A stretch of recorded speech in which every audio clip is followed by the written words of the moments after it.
All right, two things. One, I just want to say thank you to this awesome production crew.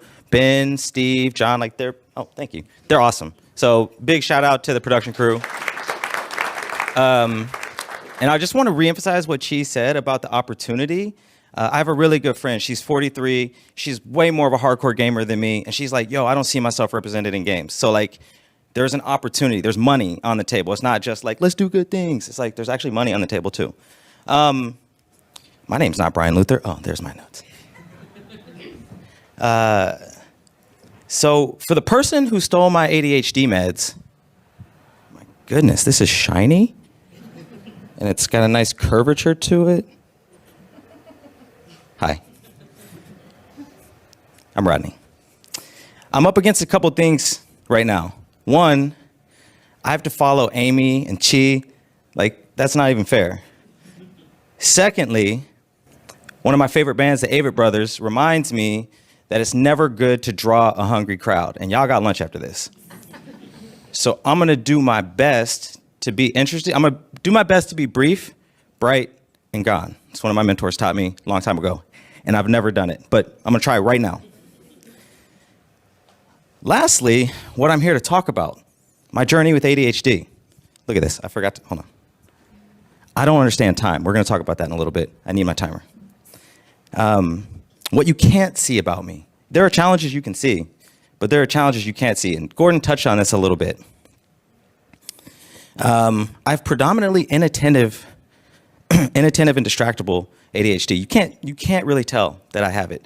There's a little hyperactivity you'll see every once in a while, but I hide it because I learned that when I was young, it wasn't socially acceptable to bounce my knee or fidget, so I hide it.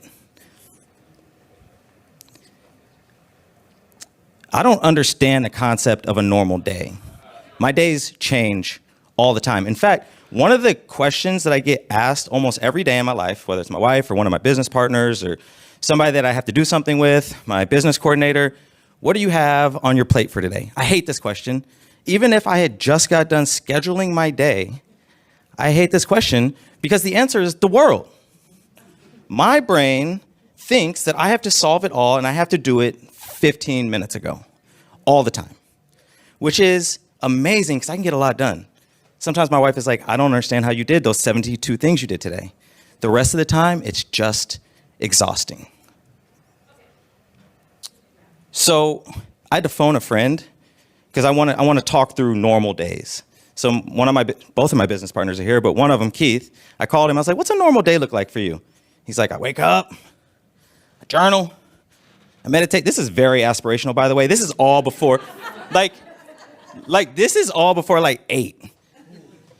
I have coffee. I then set the day, work, breakfast with his kids, and then he works out. And this is before the normal day has started for most people. I'm like, what? So let's juxtapose that with my day.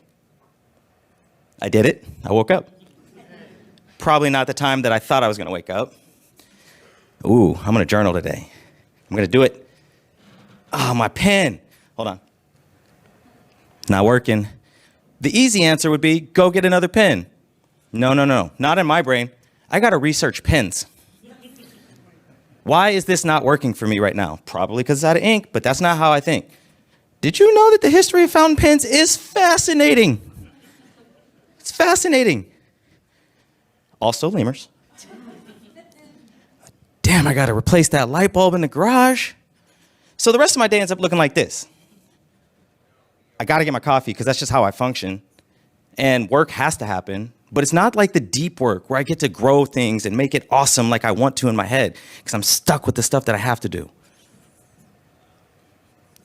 This is I've clicked 3 times. I think the slide deck is gaslighting me. There it is.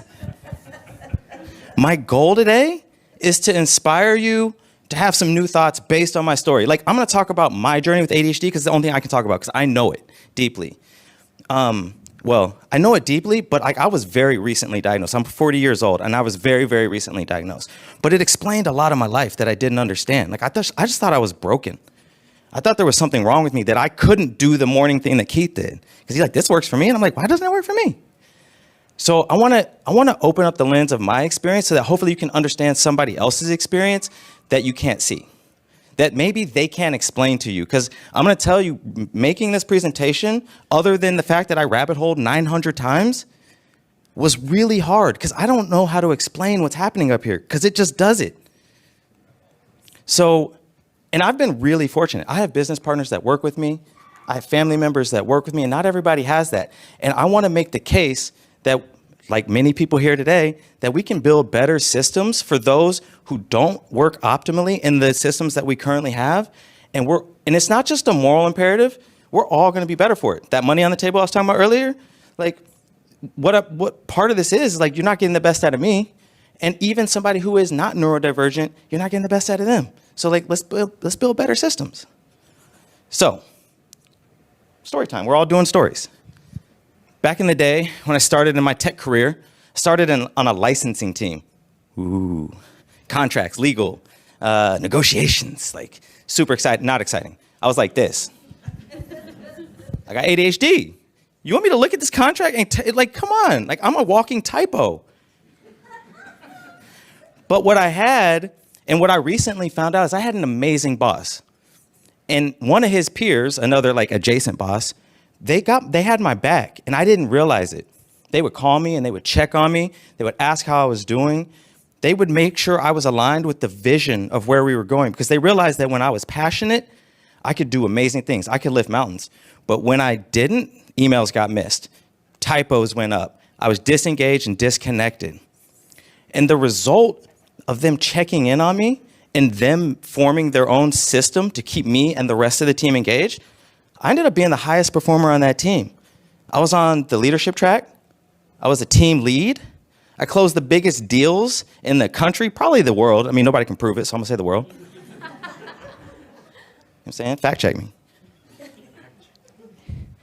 Juxtaposed with some other stories. I've had bosses that were less understanding. And this is not about them. Some of you are leaders in here.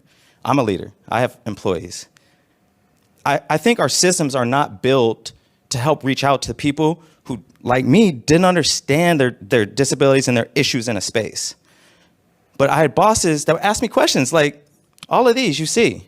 And you know what they did? They made me feel worse because I was asking myself these exact same questions. We'd be sitting in a one-on-one and I'm like, yeah, man, I don't know. Like, why can't I fix my typos? Like, this is a big problem. Why can't I hit my number? Yeah, I need to make more calls. I know this, yet I can't get there. So what it resulted in is this like spiral of shame where I hated my job. That other job I was talking about, I will forever remember that team. I don't remember a single deal we did, but I'll always remember how I felt working on that team. And I'm still connected with those people. That boss, he's still a mentor of mine to this day. We'll always remember that, what I've learned from that and what I took from it versus these teams where I got managed out. I got put on performance improvement plans. And look, there's a reason that those exist. Results matter, but how we take care of the people in those groups and on those teams also matters. So we might be leaving, and I'll say this, we all have neurodivergent people on our teams. Some of them, like me, didn't know it, and some of them know it, and they're not gonna say it because it's not safe to say it. So we're leaving talent on the table. It's doing it again. So, another fascinating rat hole. The origins of this proverb. But the idea, what I'm just talking about, when we work together, we can go further. So what do we want to do? Do we want to go fast or do we want to go far?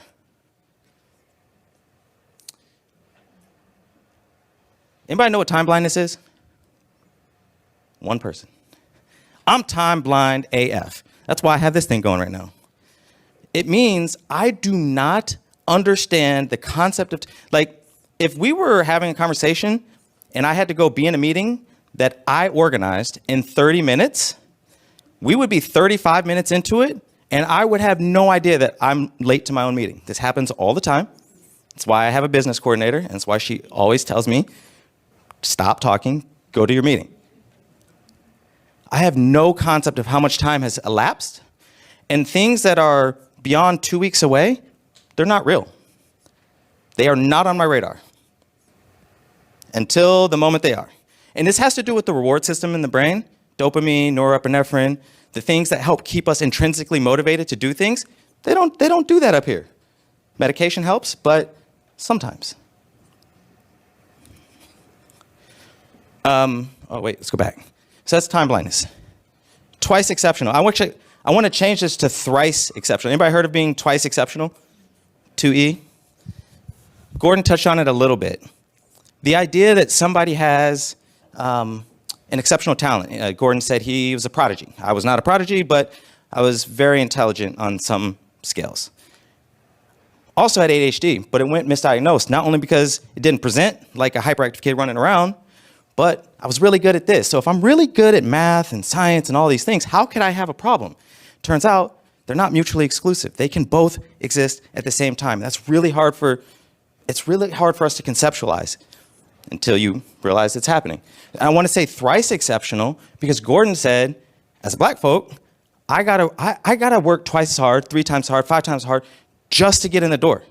I've been on teams with my business partner, Keith, where I left for the day and he came in to take over my business. And after that, he's like, I don't want to do that again. You work way harder than I do. And like, it's hard to even explain that experience until somebody just steps in and does it. I got to work harder just to be in the door. Women have to work harder just to get in the door. If you look different, you sound different, you got to work harder just to be in the door. Thank you. And then there's a whole bunch of other stuff I don't have time to talk about. And these are just how they present for me. Like there's a whole bunch of other ways it can present for y'all and other people that aren't here. So what can you do? I'm a gamer. I love games. I'll talk to developers for a second. For me and some others, maybe in this room that I might have been talking to last night, one of the only options is to not play games that I would love to play. I got Witcher 3 staring at me like every time I'm on a computer. I want to play it, but I also don't want to lose my wife. I enjoy my relationships. So like, I don't know, things like in-game timers or shutdowns, things that like, man, it doesn't make sense. We need active usage. We want people on these for hours. But if we think about who we're serving and why, like for me, if I had a timer or something built into the game, I would play more. I would buy more games. And if I'm a parent of a kid that has something like this, I would be more likely to buy it for them. Just saying, like, it's not my wheelhouse. I'm just throwing it out there. Phrasing. Like how we talk, when I tell people, so like 40 years old, I got ADHD, people are like, oh, we all have ADHD. It's overdiagnosed. Well, this works for me. It's like, firstly, that's really, really just overlooking that I just told you that I have this. It may be overdiagnosed. I don't know, I'm not a doctor. It might be, it might not be. But what I'm sharing is my experience. So like, don't minimize somebody else's experience with these seemingly harmless phrases, because you might mean something good when you say, this works for me, have you tried it? But that might not be how it's received. Grace, we all mess up. I mess up daily. I have to tell my business, I have to wake up and be like, yo guys, this isn't it. This isn't a day where I'm gonna get stuff done. My brain is, I don't know. We gotta make room for each other. We gotta make room for ourselves. And curiosity. Curiosity for other people around you, not for yourself, because it's really hard when you just don't like time blindness. My partners are like, yo, why are you late again to your own call? That doesn't make sense. It doesn't compute. But when they got curious and we started talking about this, it's like, oh, well, you got a thing, man.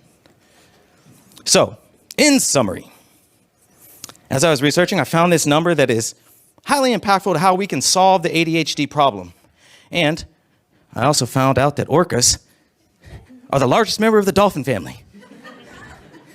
Did you know that they can control both sides of their brain independently? They can't sleep because they don't have autonomic breathing.